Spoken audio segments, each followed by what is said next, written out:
Hola, muy buenas a todos. Hola Luis, Jimena, Sonia, María, Hola, hola. Diana, ¿cómo están todos? Muy bien. Hola, ¿qué tal? Bien, gracias. Me acabo de ver en vertical en la pantalla, qué raro es eso. ¿Cuántos corazones te ponen, Muchos corazones, es que todavía no nos escucharon. Ya, denles tiempo. Me gustaría, antes de meternos en el tema, me gustaría que cada uno de ustedes nos cuenten quiénes son y qué es lo que hacen en un minuto, dos, como mucho. Luis, ¿querés empezar vos? Así dejamos a lo importante para el final. Me parece perfecto, me parece adecuado. Yo soy Luis Ramos, tengo dos podcasts, uno se llama Libros para Emprendedores, otro se llama Mentor 360, que están orientados a temas de negocio, crecimiento personal. María, cuéntanos. Encantada de estar aquí con todos los compañeros. Yo soy María Santonja, me estoy conectando desde España y hago podcast desde 2013, que empecé de manera amateur, éramos los frikis de los podcasts y de repente estamos ahora aquí. Desde 2016 ya me dedico de manera profesional al podcasting. Tengo una productora de podcast junto a dos socios que se llama Ecos Media, en la que producimos contenido para plataformas, contenidos exclusivos y también hacemos podcast para marcas, Branded Podcast. Y también este año hemos montado Podwoman, que ha sido el primer evento en español de podcasting dedicado a las mujeres. Muy bueno, muy bueno. Jimena, estoy yendo al revés. Jimena. Hola, ¿cómo están? Mi nombre es Jimena Outeiro, yo soy politóloga, pero hice toda mi carrera en publicidad, en comunicación, en estrategia de marca, y hace un poco menos de 3 años, con 2 amigas, empecé un podcast que se llama Concha Podcast, que sin preverlo ni planificarlo se terminó convirtiendo en uno de los podcasts más escuchados de Argentina. Así que bueno, muy contenta viendo de qué se trata esto del podcasting. ¿De qué se trata el podcast? No mi podcast, el mundo del podcast. Diana Martínez. Hola, ¿qué tal a todos? ¿Cómo están? Me encanta estar en este panel. Gracias por invitarme, Ariel. Qué emoción estar con ustedes, Luis, María, Jimena. Bueno, yo soy podcaster y pues por supuesto que soy una activista por los podcasters. Soy una fiel promotora del podcast en español y del talento femenino y estoy encantada de estar aquí. Creo en la fuerza de la comunidad, en el alto sentido de la colaboración y ser fiel a mi esencia. Y les digo eso porque es lo que me gustaría que sepan de mí y ahorita empezamos a hablar todos de lo que nos apasiona, que es el podcast.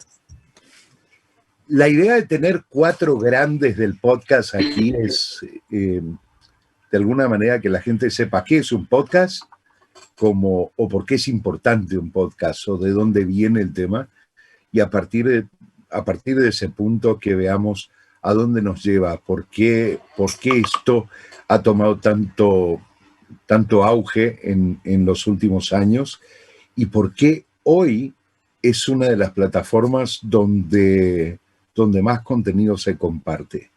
El contenido en video es valioso, el contenido en texto es valioso, los blogs siguen siendo importantes, pero el podcast ha tomado relevancia increíble de un par de años a esta parte. ¿Por qué, chicos? ¿Quién empieza? No se peleen. Pues yo creo que Luis es el que lleva más tiempo. Luis y María llevan más tiempo. ¿Ustedes cómo lo ven? Bueno, yo diría que empecemos con ellos. Damas primero, María. Pues empiezo yo si queréis. Yo, como dices, creo que estamos en un auge de no solo del podcast, sino del audio en general y me siento muy afortunada. Creo que los que llevamos ya un tiempo tenemos esa sensación de hemos llegado al lugar adecuado en el momento oportuno porque el medio sonoro está en completo... no sé, explosión. Comentábamos antes de empezar el panel, estaban comentando los compañeros las redes sociales como Clubhouse, es decir, el audio para comunicarnos, que ya empezábamos con los mensajes en audio en chats privados tipo WhatsApp, que ya no tecleamos jamás, pero también con los audiolibros, por ejemplo, que sí que, por ejemplo, Estados Unidos tiene mucha tradición de audiolibros, pero en España no la había y empieza a haber consumo de audiolibros con plataformas como Storytel, como Audible, el audio erótico, que es algo que a mí me está llamando muchísimo la atención, cómo ha empezado a surgir plataformas de audio erótico como una respuesta o una alternativa a la pornografía tradicional de una manera como mucho más inclusiva y sobre todo dedicada a las mujeres, y por supuesto el tema que nos ocupa, que es el podcast. Y yo creo que todo esto es debido a varias cosas, y es que el vídeo, y menos estamos en un evento dedicado a contenidos, no vamos a desmerecer el vídeo, pero es verdad que estamos un poco saturados de pantallas, ¿no? Creo que estamos en una tendencia de lo que llamamos el screenless, de dejar un poquito las pantallas de lado. Yo creo que esto se ha pronunciado más aún con la pandemia, que estábamos comunicándonos con nuestros familiares y amigos con pantallas, trabajando con pantallas, y al final necesitábamos descansar un poco de pantallas. Y también, por otro lado, por las redes sociales, lo que en español de España llamamos el postureo. No sé si por ahí lo utilizáis, pero este mundo de las apariencias de redes sociales, tan estético, tan falso hasta cierto punto, creo que nos ha cansado, y el audio y el podcast te quita todo eso, te va al mensaje, a la voz, a la pura emoción, y creo que por eso estamos en un momento en que conectamos con eso mucho más que a lo mejor con otros medios. ¿Cómo lo ven ustedes, chicos? Estoy de acuerdo. Creo que también hay algo que pasa con otros formatos en video, pero no pasaba en audio, de que hay contenido específico para nicho que uno puede hacer en podcast, y que entonces si a mí me gusta determinado videojuego, si a mí me gusta determinada cosa muy específica que obviamente en los grandes medios masivos no se puede por ahí explayar, uno puede ir al podcast y cualquier persona que tenga un micrófono o incluso un celular puede hacer un podcast. Entonces uno puede encontrar exactamente el contenido con el cual se siente identificado, y me parece que eso no pasa tanto en otros medios. Diana. Sí, yo estoy de acuerdo en eso, y también, ya que no es tanto del tema, pero me gustaría mencionar, ahorita que hablabas de los podcasts de nicho, que también hay esta oportunidad de ser, y es una tendencia también, el hyperlocal podcast, que es súper localizado, pero a diferencia de los medios tradicionales, donde sí se pueden hacer esos contenidos localizados, pero que están a la mano básicamente de los medios tradicionales, es que la gente alrededor del mundo tiene acceso a este contenido súper o hiper local. Entonces, alguien, por ejemplo, que quiere conocer de un cierto población o un lugar en Japón o en Tailandia, tiene la oportunidad de escuchar de la voz de estas personas locales sobre este contenido. Entonces, es una necesidad a lo mejor de sí tener esta visión global del mundo, pero con una sensación localizada, aterrizada. La gente está queriendo conectar. Y si pensamos cómo es el audio, el 70%, corríjanme, 80% de la gente que escucha podcast lo escucha con audífonos. Es una experiencia sensorial, le hablas directamente al oído a esa persona, o ese escucha se siente acompañado. No sé si a ustedes les pasa que la relación que se genera entre nosotros podcasters y nuestra audiencia es especial. La gente nos manda mensajes como si fueran nuestros amigos de toda la vida, y incluso te cuentan hasta cosas personales y dices, bueno, eso tiene ventajas y desventajas, Diana, ¿no? Eso sí, qué claro. Potente. Entonces, la relación que se forma, yo creo que el auge que se está dando, por supuesto, la tendencia es audio. Por supuesto, la tendencia es tener este contenido evergreen, on demand, es muy atractivo para la audiencia, pero creo que básicamente es la relación que se crea entre la audiencia y el podcaster. Eso yo creo que es lo que ha hecho que esto tenga un boom. ¿Cómo es contarle a la gente sobre libros en un podcast? ¿Cómo es hablar sobre leer en un audio, Luis? ¿Está de acuerdo con todo esto que dicen las Estoy chicas? de acuerdo, claro que estoy de acuerdo. Todos estamos en el negocio ¿no? Pero lo que... Voy a decirte algo. Esta conversación va a ser tremendamente aburrida si alguien... No, sí, pero déjame romper la baraja ahora. Vale. Y es que el podcast... Yo llevo también como 5 años y pico o así ya profesionalmente en esto. El podcast sigue siendo marginal.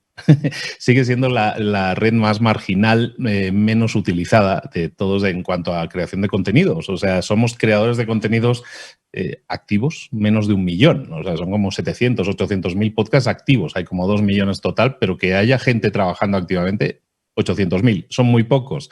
Hay más de 50 millones de canales de YouTube activos, por ejemplo.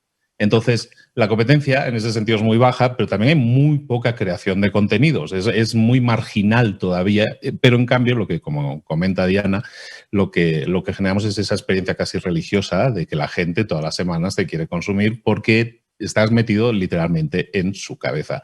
Entonces, lo que tiene es que a pesar de ser marginal, a pesar de tener muy pocos creadores de contenido todavía en eso, y se han duplicado en el último año y medio, pero aún así seguimos siendo muy pocos, la experiencia de conexión con la gente es muy alta, ¿no? Entonces es interesante que veamos, como las personas que van a escuchar esto, que no han llegado tarde, que el mejor momento era hace 5 años, probablemente. Pero el segundo mejor momento es ahora. Estamos en un momento excelente para iniciarse porque sigue siendo de muy baja competencia comparado, o sea, destacar en podcast comparado con otras redes sociales es relativamente sencillo, todo requiere trabajo, pero es relativamente sencillo comparado con otros canales de comunicación, YouTube y todos estos. La eclosión del audio, evidentemente, lo está beneficiando, y es que el audio, el podcast, el Clubhouse de turno, lo que sea en audio, nos permite la multitarea. Yo puedo estar cortando el césped o puedo estar cocinando, puedo estar en donde quiera que esté y estar haciendo otra cosa y además escuchando, formándome, nutriéndome, y eso siempre ha sido excelente. El vídeo te requiere atención que el audio no te requiere tanta. En ese sentido te requiere dos instintos y el audio solo uno, lo cual siempre nos beneficia. Vamos a hablar de números. Tiraste estadísticas que están buenas, pero me gustaría redondearlas. Hay 1.413.000 creadores de podcasts, o sea, 1.413.000 podcasters registrados hasta hoy, hasta este momento, en 23 plataformas, de los cuales 589.000 han creado al menos un podcast hasta hoy mismo.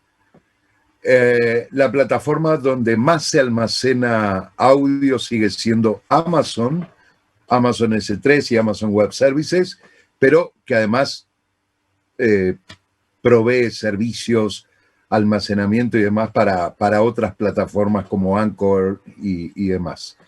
Mi amigo Tim Ferriss me dijo hace 2 días, hablando de podcast y hablando de los audios, le preguntaba a Tim por qué el podcast. ¿Por qué tanto auge en el podcast? Y entonces Tim me decía algo que tiene mucho que ver con lo que ustedes decían recién. Desde el lado del emisor, me permite estar tirado en mi casa en calzoncillos y hacer un podcast con el móvil y hacer todo un episodio que no requiere, si no quiero, no requiere prácticamente de edición. Desde el lado del oyente le permite esto que decían, la multitarea, hacer cualquier otra cosa y no estar pendiente de una pantalla. El podcast ha crecido 12.000% en los últimos 49 meses. 2 años, 49 meses, 4 años y 1 mes. ¿A dónde vamos con el podcast? ¿Cómo lo ven en los próximos 12 meses? Me encantaría piggyback en lo que decía Luis. Es que estas estadísticas, para empezar, las estadísticas en el mundo del podcast están en ciernes. No existe, la verdad, no están tan elevadas como en otras industrias, porque esta industria se está legislando y nosotros, los que estamos aquí, somos parte de esa legislación de buenas prácticas, de lo que está ocurriendo, ¿no? Sí, te aclaro que más allá de cuántos podcasts hay, cuántos han subido episodios y... Exacto, entonces hay un auge enorme de gente que a lo mejor durante la pandemia encontró en el podcast un medio muy noble para crear contenido, porque de hecho hubo y creo que ustedes saben, chicos, que en Amazon no encontrabas un micrófono, no encontrabas un escritorio, no encontrabas de verdad para hacer podcast, o sea, no había nada. Entonces la gente encontró un medio muy noble, como acabas de decir, que puede estar tirado en su casa con unos audífonos, un teléfono, e incluso pueden tener el equipo más, pues el podcast puede ser lo más sencillo, lo más complicado o sofisticado que tú quieras. Entonces encontró un medio muy noble, pero eso no significa que la gente continúe, y existe este fenómeno del pod fade, que hasta hace 1 año y medio, 2 años era que al 7 episodio la gente abandonaba su podcast. Ahora es al episodio 2, y de hecho acaban de publicar Podnews publicó estos One Hit Wonders. Entonces, por ejemplo, al ser un medio noble, por ejemplo, Anchor es un medio recurrido para producir un podcast, que es una plataforma que es parte de Spotify que no te cuesta. Pero Anchor posee, déjenme, lo voy a leer, el 67% de los podcasts que publican un episodio y lo abandonan están en Anchor, por ejemplo. Entonces, estamos bien. ¿Cuál es la tendencia? Que es un medio noble, que la gente encuentra plataformas que son gratis para hacerlo, considera que es algo sencillo de hacer, que en teoría podría verse de esa manera. Y la clave está en algo que menciona siempre Luis, que es la consistencia. Entonces, cuando hablas ya de consistencia, ya estás hablando de que alguien está profesionalizando lo que hace, no está jugando a ser podcaster. Entonces, sí hay una tendencia a... Sí, dime. Pero disculpa que te interrumpa. Hay un concepto que engloba a todos los creadores de contenido, y es que por líneas generales somos abandonadores compulsivos. O sea, primero, no hay un plan para crear contenido. Decimos, vamos a hacer esto y vamos a hablar de aquello, y ya sea haciendo video, haciendo texto o haciendo un podcast, no tenemos un plan a mediano plazo que nos permita crear, no lo sé, una temporada de podcast. La gente no sabe, la gente nos informa, o directamente empieza el podcast para ver qué pasa. Yo pienso que es impulsivo, es una cuestión impulsiva de decir, es la tendencia, todo el mundo lo está haciendo, parece ser que es fácil, vamos a intentarlo. En Anchor es gratis y se queda en un episodio. No sé qué piensen María, Jimena, Luis al respecto. Yo pienso que puede haber distintas maneras de encararlo. Creo que en nuestro caso fue súper impulsivo, ¿no? Empecemos y vemos qué pasa. De hecho, dijimos, hagamos 3 episodios y nada más. Y ahora ya vamos como por 60 episodios. Pero creo que te puede sostener ahí un plan, que efectivamente tengas un plan. Yo creo que hoy ya hay gente que se mete en la industria con un plan diciendo, bueno, voy a hacer esto para determinada cuestión.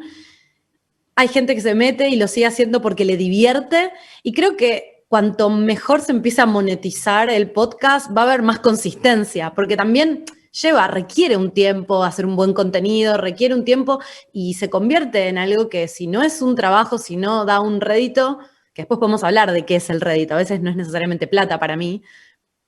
María, sí. Ustedes iban a hacer 3 episodios y van por 60. ¿Qué hizo que hagan el número 4? Fundamentalmente que nos divertimos mucho haciéndolo. Y empezamos a tener un feedback muy grande de la gente, y eso fue raro. Ninguna de las 3 venía de medios, de estar en contacto fue nuestra primera experiencia, ninguna de las 3 era conocida, y entonces fue como muy interesante lo que se empezó a armar de retroalimentación, de comunidad, y porque nos divertimos mucho haciéndolo, básicamente. María. Yo creo que Diana ha apuntado una cosa muy interesante con el tema de Anchor, y cuando Ariel estabas dando los datos, es verdad que luego hay que ver los datos de los podcasts que siguen. Entonces, veo la tendencia esta de, como decía Diana, de la moda, y con la tecnología pasa una cosa que hay como los dos extremos. Gente que le da pánico, y realmente yo lo veo mucho en asesorías, están muy obsesionados con qué micro me compro y cosas así, que al final es lo de menos, entre comillas, o lo puedes resolver de una manera más o menos sencilla. Y luego, por otro lado, cuando ves que la técnica es tan fácil como Anchor, que me lo grabo con el móvil y lo subo, te estás a veces olvidando de la parte que es más difícil, que es hacer el contenido y hacer esa planificación y saber de qué vas a hablar, y no de lo que vas a hablar hoy, de lo que vas a hablar hoy y la semana que viene y la siguiente y dentro de un año. Y muchas veces creo que ese es el principal problema, que se empieza sin un poco de planificación. Yo siempre digo que el podcast no se empieza con un micro, se empieza con un papel y un boli, apuntando por qué quieres hacer algo, cuál es tu objetivo, que tu objetivo, como decía Jimena, puede ser pasártelo bien, puede ser un objetivo profesional, o puede ser probar, pero que lo tengas claro, porque me da la sensación que hay gente que quiere como el resultado inmediato, que se cree que es facilísimo, y es facilísimo el primero, o incluso la tecnología es muy fácil, pero después estar generando contenido de calidad, y si no, Luis nos puede decir que se está leyendo libros todo el tiempo para dar contenido, eso lleva mucho tiempo, no es una cosa de lo hago una tardecita y ya está. Entonces, sí que creo que, sin tampoco quitarle la ilusión a nadie, porque creo que estamos aquí para animar a la gente también a que descubra el audio y experimente y pruebe a hacer podcast, que sí que tengan un poco un plan, que hagan una lista de sus 10 primeros episodios y digan, a lo mejor no hace falta estar haciendo un podcast semanal ad eternum, que a veces es lo que abruma, sino que digas, voy a hacer una temporada que son 10 episodios, que van a ser estos y pruebo. Y luego veo si sigo o veo si no sigo. Porque a veces también el tener que estar generando el contenido continuamente puede ser cansado, o puedes perder la creatividad o puedes no tener tiempo para otros proyectos o lo que sea. Entonces, marcártelo con plazos yo creo que puede ser una buena recomendación para no caer en el pod fade que estaba comentando Diana. Luis. Me encantó eso que dijo María. Luis. Sí, Diana, dime. No, decía que me encantó lo que dijo María y que yo quería escuchar a Luis también. Ok, gracias. Mira, pues el tema aquí se ha apuntado ya a todos los temas, ¿no? Y es interesante subrayar sobre todo dos cosas que creo son muy importantes. Porque iniciamos un podcast, entonces se ha tomado el podcast como estrategia de marketing, que lo es y lo puede llegar a ser, pero si nosotros decimos, yo voy a hacer un podcast simplemente porque me han dicho que esto funciona y conecta mucho, eso probablemente es la motivación equivocada. Yo creo que aquí Jimena lo apuntaba. Yo lo he empezado porque nos gustaba empezarlo y hemos seguido y luego gusta a la gente, pues seguimos. Yo empecé exactamente igual. Yo empecé como un hobby. O sea, comparto libros en mi caso. Bueno, pues los comparto porque me gusta compartirlos, los voy a seguir leyendo igualmente. Entonces tenemos que partir de la idea de que haz algo que te guste. Y yo creo que el objetivo dentro de un podcast máximo que yo pondría a la gente como estrategia auténticamente buena, es decir, quiero que con este podcast creemos una tribu, una base de seguidores, gente que sintonice conmigo, con este contenido, y lo dejaría ahí. A partir de que tú estés generando una tribu, ya si luego el objetivo es de monetizar esa tribu, ya veremos. Hay estrategias de marketing para hacerlo y Ariel nos puede explicar un montón. Pero la base de tener una base de seguidores, gente que sintoniza contigo, ese yo creo que es la motivación. Lo comentaba, lo apuntaba María, que, bueno, un poco lo estábamos comentando todos, ¿no? Yo decía, hay como 700, 800.000 contabilizados podcasts activos, es decir, que en el último mes han subido algo. Hay 800.000 de 2 millones. ¿A dónde vamos con esto? Planteemos, como dice María, yo siempre le digo a la gente que monitorizo en este tema de podcast, digo, preparaos una temporada también, yo digo, preparaos 24 episodios. Es decir, que podáis estar 6 meses publicando todas las semanas.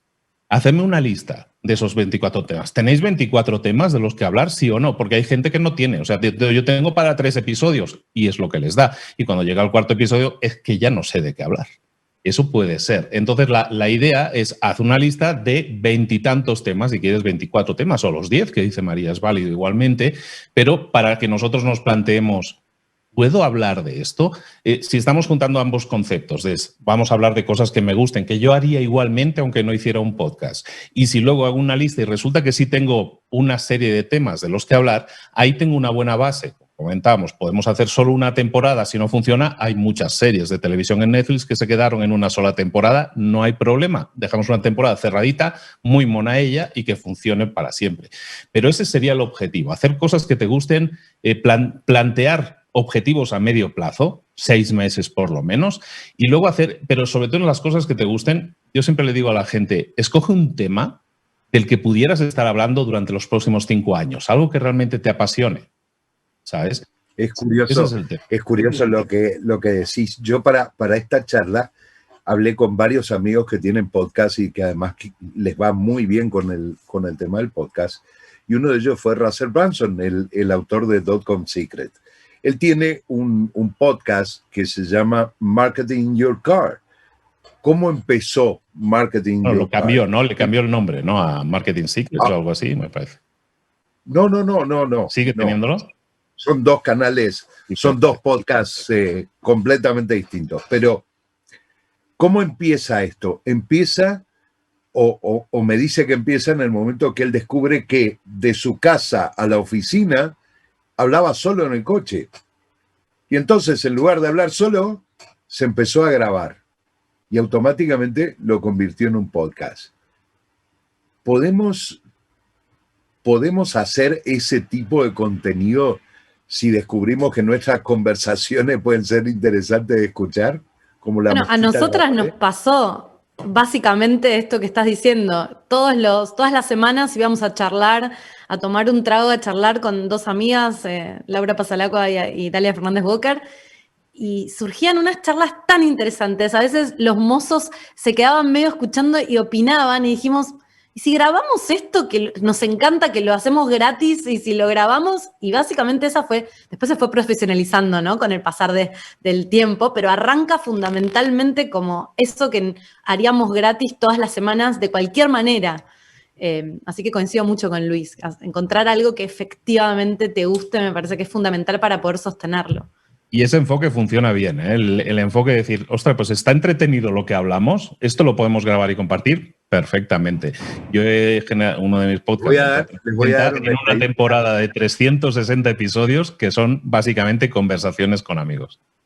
Les voy a dar una estadística que no tienen. Hice 22 llamados para hablar de podcast con gente que tiene podcast. 19 me dijeron que empezaron su podcast porque les gustaba lo que estaban haciendo. Total. Mira, te voy a decir algo.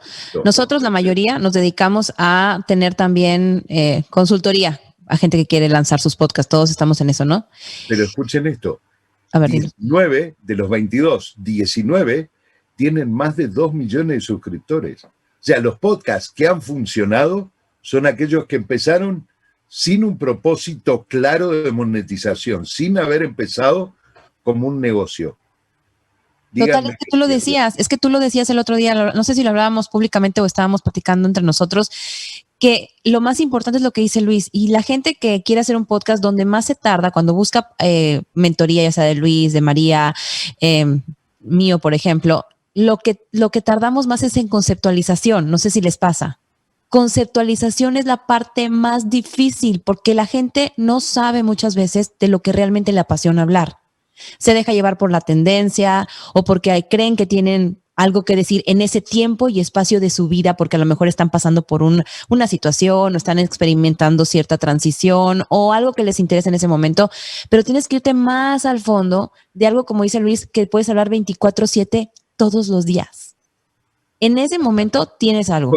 Déjenme hacer una pregunta porque no sé si la gente que nos está escuchando tiene preguntas. Hay 4 genios del podcast, bueno, 3 genias y alguien que está empezando con los podcasts. Tenemos 4 genios del podcast, de los de verdad. ¿Tienen preguntas para ellos? ¿Quieren hacer alguna pregunta? Es buena idea hacerlas ahora, a ver si nos las pueden hacer llegar los chicos de producción. Bueno, ¿qué piensan? María, esa parte, ¿no? Esa parte es la más importante, conceptualizar. ¿Están de acuerdo? Porque no usamos esa palabra. ¿Cuál es el objetivo, el principal objetivo con el que la gente se te acerca a la hora de ayudarlos a producir un podcast o a empezar un podcast? Pues yo creo que, igual que dice Diana, muchas veces buscan incluso una validación, ¿no? Que les digas que esa idea que ellos han tenido es buena. Es verdad que siempre hay dudas técnicas, pero la mayoría de gente viene por eso, porque tiene una idea pero no la sabe concretar, o tiene un tema pero no sabe cómo eso convertirlo en un formato, unos episodios. O sea, es como, bueno, pues quiero un podcast de jardinería. Vale, pero eso no es decir nada, porque eso es súper amplio. Entonces, aterrizar eso es lo que más pide la gente, y grabar por internet, porque ahora ya todo el mundo graba por internet. Creo que esa es la duda. Y monetización. Monetización también, que retomando un poco lo que decís, creo que es súper importante y todos queremos vivir del contenido que hacemos, pero no puedes empezar la casa por el tejado. Tienes que primero construir y crear y disfrutar, como estaban diciendo todos los compañeros. Y además... Luis, lo estabas diciendo, que tienes que dedicarle mucho tiempo, y es que si lo falseas, se nota. O sea, si lo que hablamos es de construir comunidad, y si de lo que hablamos es de que la voz transmite emoción y verdad, no vas a tener una tribu, como estaba poniendo justo Luis esa palabra, si no hay verdad. Entonces, primero tienes que hacer todo eso y luego monetización. Pero quizá eso, monetización... aterrizar formatos y cómo grabar por internet, creo que serían las 3 preguntas estrellas que me hacen en asesoría. Chicos, ya tenemos podcasts que son escuchados, tenemos una tribu, la gente le interesa lo que vamos contando. ¿Cómo hacemos dinero con eso? No se peleen, no se maten por contestar. Es que es la pregunta del millón. O sea, es que a todos nos hacen esa pregunta, ya sea a nivel personal de que cómo monetizamos nosotros o cómo puede la gente monetizar. Entonces, a mí realmente no hay una receta, pero sí es cierto que tiene que empezar porque yo creo que no puedes pensar en que el día uno que lanzas un podcast, a menos que seas una celebridad, vas a tener para pagar tus cuentas. Desde el día uno. A lo mejor desde el día uno vas a tener monetización, pero a lo mejor desde el día uno no vas a vivir del podcast, desde el día uno. Entonces, eso es algo que me gustaría poner en la mesa y ya lo que mis compañeros quieran decir, yo aprendo de ellos también. Jimena ya ha comprado la casa en el capítulo 50. La verdad es que nosotras no teníamos la intención de monetizar el podcast al principio y durante unos buen año y medio incluso rechazamos marcas que se nos acercaron porque queríamos mantenerlo independiente 100%. No teníamos ninguna intención, pero sí lo que empezó a pasar es que arrancamos con un Instagram nos cerró la cuenta porque hablamos de sexo y terminó cerrándonos la cuenta. Y sentíamos que necesitamos una instancia de conexión, aunque estuvo buenísimo porque las personas nos empezaron a seguir a nosotras en Instagram y empezamos a generar marca personal con eso, ¿no? Pero bueno, necesitábamos una instancia para encontrarnos con la gente y dijimos, si hacemos algunos capítulos en vivo, un show, que la gente venga a pagar una entrada, pero ni siquiera con la intención de monetizar realmente, y funcionó. No podíamos creer lo que funcionó, la gente viniendo a vernos en vivo y antes de la pandemia, ¿no? Hicimos un montón de shows, incluso en diciembre del año pasado hicimos acá en un lugar bastante grande en Buenos Aires, 2 shows de 300 personas cada uno, donde son podcasts en vivo. Y esa es una forma de monetizar que quizás no es la tradicional. Hoy por hoy ya estamos hablando con marcas, incluso en una conversación con Spotify, se fue dando y dijimos, bueno, esto evidentemente tiene que llegar a otro nivel.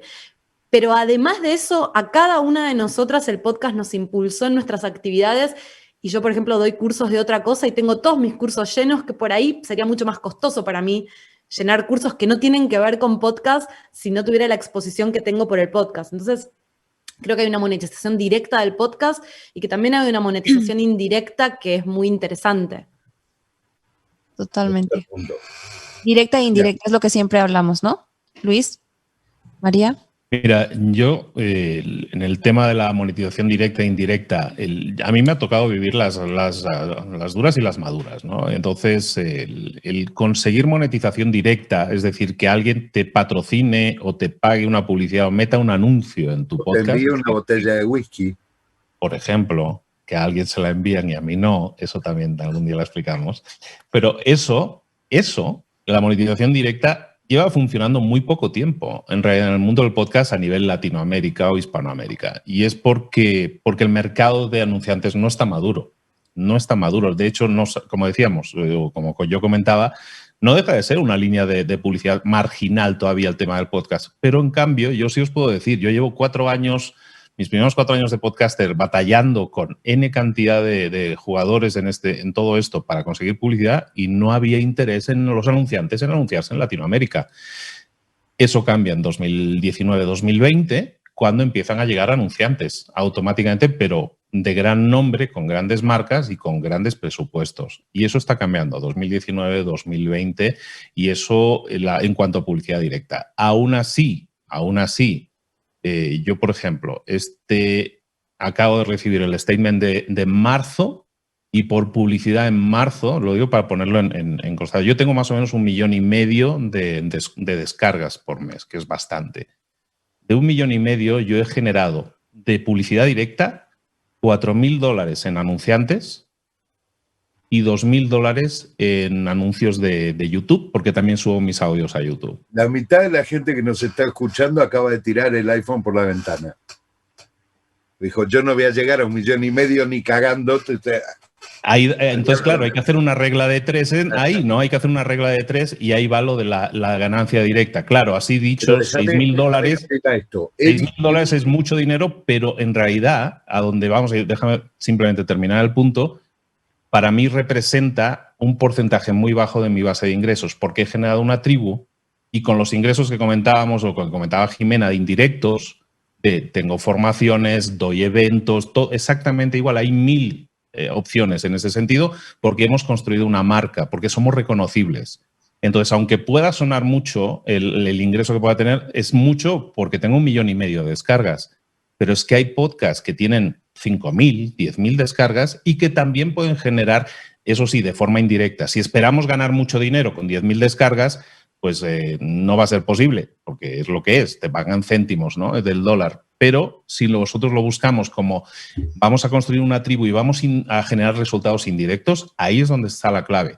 $6,000 puede parecer mucho porque son muchas descargas, eso sí es cierto, pero se puede generar un gran negocio con el tema del indirecto, que es ahí donde creo que está la clave. Construye tu marca y monetízala, que sería el ingreso indirecto, porque al final no te da, es muy variable ahora mismo, como para depender de ello. En Estados Unidos no, en Estados Unidos el mercado anglo es muy desarrollado en ese sentido y donde yo gano 6,000, hay quien gana 1 millón, ¿sabes? Con lo que pasa, los números son similares, solamente que el awareness que tienen las marcas para anunciarse es lo que está en ciernes en Latinoamérica. Todavía hay que hacer el trabajo de venta en Latinoamérica para que la marca llegue a un podcast. Aquí en Estados Unidos, las marcas están buscando los podcasts. Por ejemplo, las marcas que invierten más en podcast, está Geico, por ejemplo, que es de los seguros. Está BetterHelp, es el número 1, de hecho. BetterHelp es esta plataforma donde puedes tener asesoría psicológica o psicoterapeuta en línea.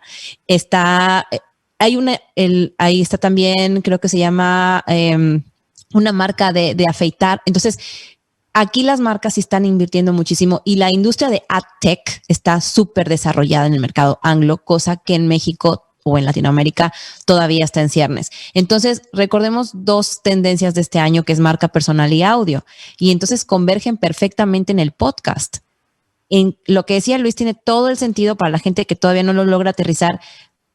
El podcast te va a servir para potenciar y legitimar tu marca personal, al mismo tiempo que generas una tribu y que llegas de manera precisa, concisa y persuasiva al oído de ese nicho, de ese target. Entonces, ahí es donde está la monetización, que sepas converger estas 3 cosas y que tengas productos que esa audiencia sienta como suyos, porque lo que sucede con el podcaster es que la gente le cree al podcaster, se identifica con él. Entonces, ahí es donde está la monetización. La monetización directa es muy difícil. 25,000 descargas es lo mínimo que espera una marca para invertir en un episodio. 25,000 descargas a la semana. Entonces, obviamente, lo que dice Luis, él gana súper bien si lo vemos en dólares, pero no corresponde al enorme número de descargas que tiene. Entonces, él gana más por la monetización indirecta, evidentemente. Eddie Q es el director de contenidos de Apple, responsable de Apple TV, responsable de Apple Music, responsable de iTunes y demás, de la parte de contenidos. Eddie me decía esta semana que no se gana más dinero en podcast porque no se puede medir mejor y que las marcas siguen comprando a ciegas. Me dice, en el momento que los creadores de contenido, palabras textuales, en el momento que los creadores de contenido se definan por una plataforma y que nosotros desde esa plataforma podamos entregar analíticas certificadas, ellos van a ganar más dinero. El problema es que no todo el mundo quiere estar en una sola plataforma. Por eso Spotify, nosotros y otras tantas plataformas salimos a buscar acuerdos de exclusividad. Comentarios. Atribuciones, eso es un tema entre los podcasters. Atribuciones, que es cómo medir el efecto de un ad en un podcast en torno al retorno de la inversión. Es cierto, todavía no está, lo que decíamos hace un rato, no está tan desarrollada nuestra industria, todavía no está tan sofisticada como otras, ¿no? Y ya nada más quiero decir esta parte, AdTech es lo que viene. se está trabajando muchísimo en que AdTech en los podcasts crezca de la misma manera que está en el mercado anglo. Y pues me gustaría cerrar con eso porque vamos cerrando y para que mis compañeros puedan también dar sus opiniones. Yo aquí discrepo un poco en el sentido de que veo otros medios tradicionales como la radio, la televisión, las vallas publicitarias, que si vemos cómo se miden los resultados nos echamos a reír.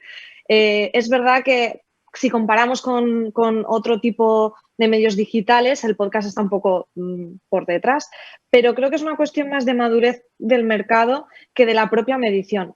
Aún así, por supuesto, la medición va a ayudar porque va a quitar barreras a los anunciantes y eso está claro, pero no creo que sea el único factor. Creo que es una cuestión más de, como decía Luis, de que todavía es un medio marginal que del medir resultados. Tampoco se pueden medir tan perfectamente los resultados de un spot en televisión y hay muchísima inversión en televisión. Y aún así, sí que es verdad que la industria está más desarrollada. La industria lleva 100 exactamente. años. Entonces no les preocupa tanto. Entonces yo creo que es una combinación de las dos cosas que, por supuesto, que tengamos mejor medición va a ayudar y en eso estamos pues organismos como IAB haciendo estos criterios para intentar unificar lo que es una descarga y demás cosas para que cuando vayamos a vender nuestro podcast que sepamos que las descargas, que podamos comparar, ¿no? ¿Qué significa una descarga en cualquier una que sea el hosting? Pero bueno, sí, yo creo que es un tema que va a influir, pero no creo que sea la única clave por la que no están entrando los anunciantes. Ok.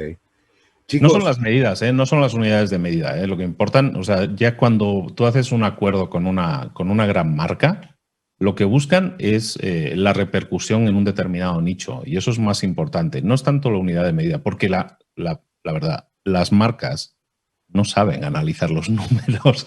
O sea, lo que quieren es una serie de metas. A ver, si meto tanto, ¿cuánto voy a vender? Es un poco la unidad de medida. Si han dejado de escuchar, si han escuchado el mid-roll o el pre-roll, eso es más de las empresas que venden la publicidad. Pero realmente el anunciante lo que quiere es un resultado. Y ahí es a donde vamos a lo que decíamos, ¿no? Construir una marca, construir una presencia, una autoridad con tu podcast en un determinado nicho, con una determinada expertise, una experiencia determinada. Y eso es lo que va a atraer anunciantes que digan, en mi caso, que yo hablo de libros, pues viene una cadena de librerías y me dicen, nunca me ha preguntado cuántas descargas tengo ni nada de eso. O sea, le he dicho el número, ha salido una conversación, pero ya. O sea, ¿cuántos han escuchado tal episodio? Ni me lo han preguntado. Lo que ellos han visto es que yo estoy enviando determinada cantidad de personas a una determinada página y eso les ha gustado. Y eso es lo que ellos miran, el resultado. Están en esas, ¿eh? Ojalá fuera así. Y simplemente también para apuntar que decías. O sea, yo, por ejemplo, no voy a la exclusividad con Spotify, por ejemplo, o con cualquier otra, o iVoox, que me lo puedan haber propuesto, por una razón. Y es porque no me pagan lo suficiente. O sea, si yo sigo teniendo mi podcast distribuido en 8 plataformas diferentes, yo puedo monetizar mejor.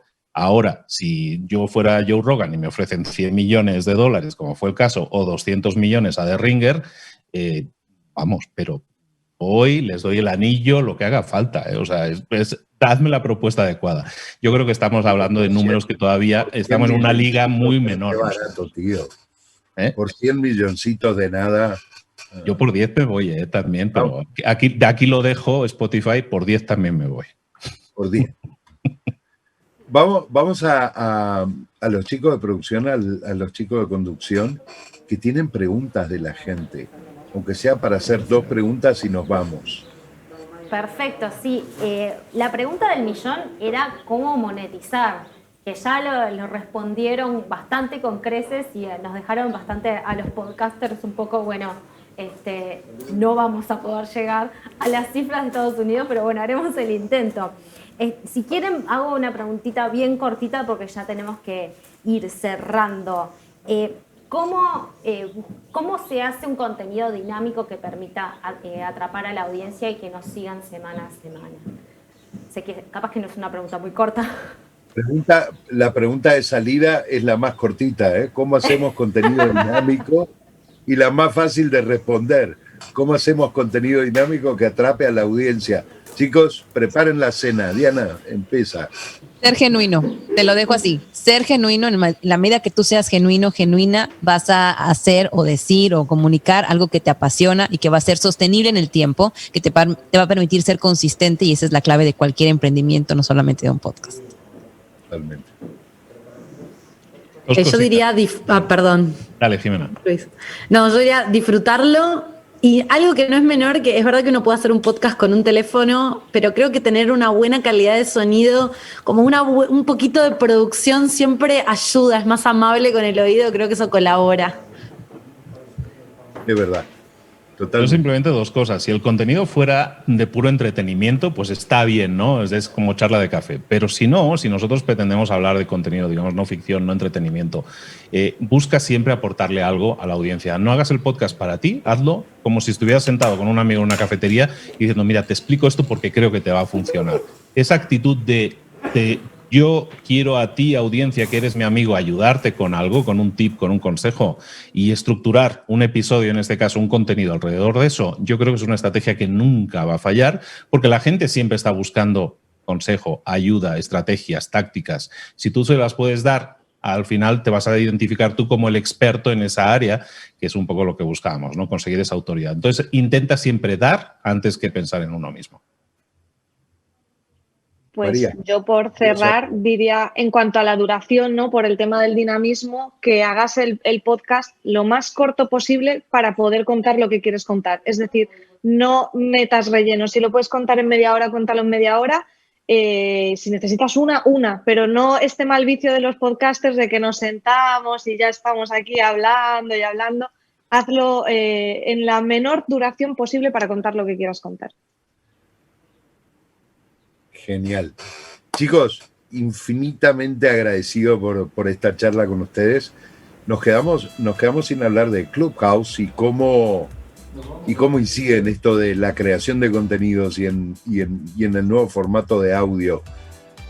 Me encantaría, si podemos, en 30 segundos, que me cuenten cómo ven Clubhouse y cómo lo ven con respecto al podcast.